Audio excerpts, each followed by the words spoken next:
सफेद भालू और बाघ के बीच बातचीत, बर्फीले क्षेत्र की कहानी। दृश्य एक, पहली मुलाकात। स्थान एक, बर्फ से ढका हुआ पहाड़ी इलाका। एक सफेद भालू बर्फीली हवा के बीच अपने कदम संभालते हुए एक जमी हुई झील के पास आता है। ठंडी हवा की सिहरन हर ओर महसूस होती है। वह शांतिपूर्वक झील को देख रहा होता है, तभी उसे आसपास कुछ हलचल महसूस होती है। जैसे ही वह सतर्क होकर इधर-उधर देखता है, झाड़ियों के पीछे से एक बाघ निकलता है। बाघ ठंड से कांप रहा होता है और उसकी चाल धीमी होती है। सफेद भालू हैरान होकर, यह क्या? बाघ, तुम यहाँ इस बर्फीले इलाके में क्या कर रहे हो? तुम्हें तो जंगलों की गर्मी पसंद है। बाघ कांपते हुए, मुझे यह जगह बिल्कुल पसंद नहीं, लेकिन मैं भटकते भटकते यहाँ आ गया। मुझे रास्ता नहीं पता और अब लगता है कि मैं कहीं फंस गया हूँ। सफेद भालू मुस्कुराते हुए, यह जगह तुम्हारे लिए नहीं है, दोस्त। यहाँ ताकत से ज्यादा धैर्य और समझदारी की जरूरत होती है। बाघ थोड़ा गुस्से में, क्या तुम यह कह रहे हो कि मेरे पास समझदारी नहीं है? मैं जंगल का राजा हूँ। ताकत और बुद्धिमत्ता दोनों मेरे पास हैं। सफेद भालू शांत स्वर में हो सकता है, लेकिन जंगल और बर्फीले क्षेत्र में बड़ा फर्क है। यहाँ ताकत से ज्यादा अनुकूलन की जरूरत होती है।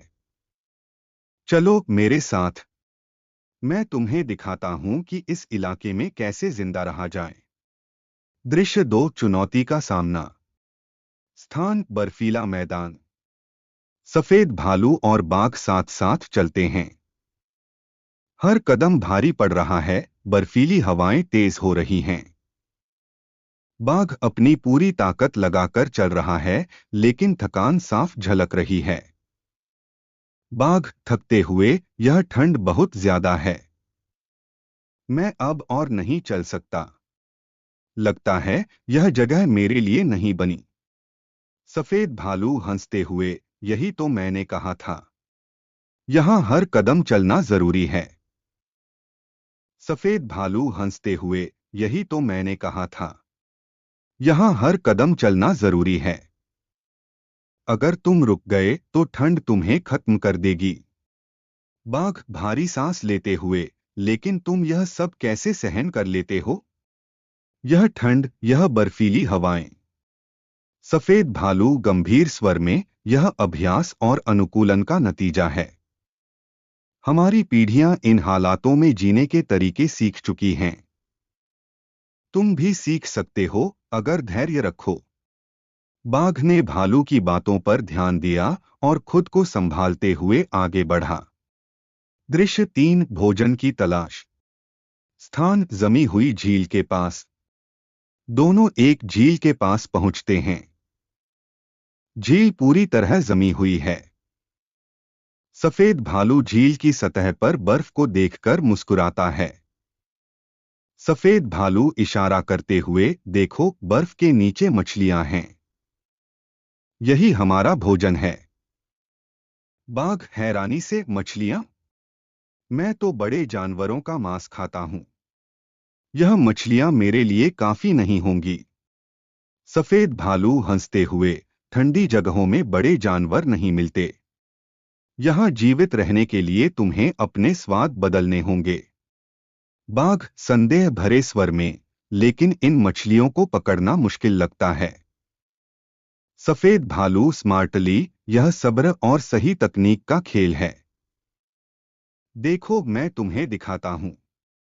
भालू बर्फ में एक छेद करता है और अपनी चालाकी से मछली पकड़ता है। बाघ ध्यान से यह सब देखता है और सीखने की कोशिश करता है। दृश्य चार, खतरे का सामना। स्थान एक, बर्फीला टीला। दोनों एक ऊंचे बर्फीले टीले पर चढ़ने की कोशिश कर रहे हैं। तभी बर्फ खिसकने लगती है।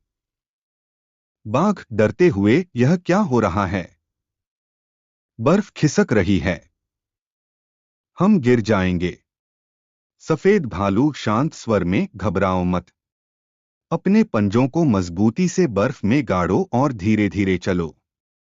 बाघ भालू की बात मानता है और संभल कर चलता है।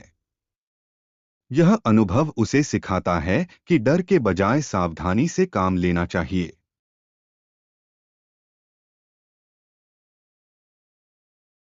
आत्मीयता का विकास। स्थाना एक गुफा। तूफान तेज हो जाता है और दोनों गुफा में शरण लेते हैं।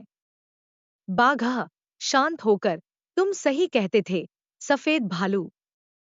यहाँ का जीवन सचमुच कठिन है। मुझे लगता था कि ताकत ही सब कुछ है, लेकिन यहाँ समझदारी और धैर्य ज्यादा जरूरी है। सफेद भालुआ मुस्कुराते हुए, और मैं यह मानता हूँ कि तुम्हारी ताकत भी जरूरी है। अगर हम दोनों साथ काम करें तो कोई भी मुश्किल हमें नहीं रोक सकती।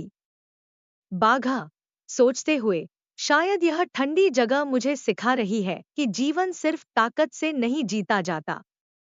हर जगह की अपनी चुनौतियां और समाधान होते हैं। सफेद भालुआ गंभीरता से, यही जीवन की खूबसूरती। दृश्य 6। दोस्ती का संदेश। स्थान बर्फीले इलाके का छोर। अब बाघ जंगल लौटने की तैयारी कर रहा है। सफेद भालू उसे विदा करने के लिए उसके साथ चलता है। ठंडी हवा के बावजूद दोनों के चेहरों पर संतोष का भाव है। बाघ भालू से विदा लेते हुए, सफेद भालू, मैंने तुमसे बहुत कुछ सीखा। तुम्हारी समझदारी और धैर्य ने मुझे यह सिखाया कि किसी भी हालात में कैसे जिया जाए। जब मैं जंगल लौटूंगा तो यह बातें हमेशा याद रखूंगा। सफेद भालू मुस्कुराते हुए, और मैं भी तुमसे यह सीख पाया कि ताकत और साहस का सही इस्तेमाल कैसे किया जाए। उम्मीद है कि हम फिर मिलेंगे। बाघ हंसते हुए, बर्फीले इलाके का राजा और जंगल का राजा एक दूसरे के दोस्त बन गए। यह यादगार रहेगा।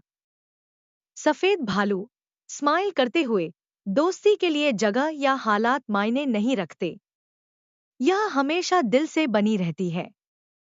बाघ ने भालू को धन्यवाद कहा और जंगल की ओर बढ़ गया।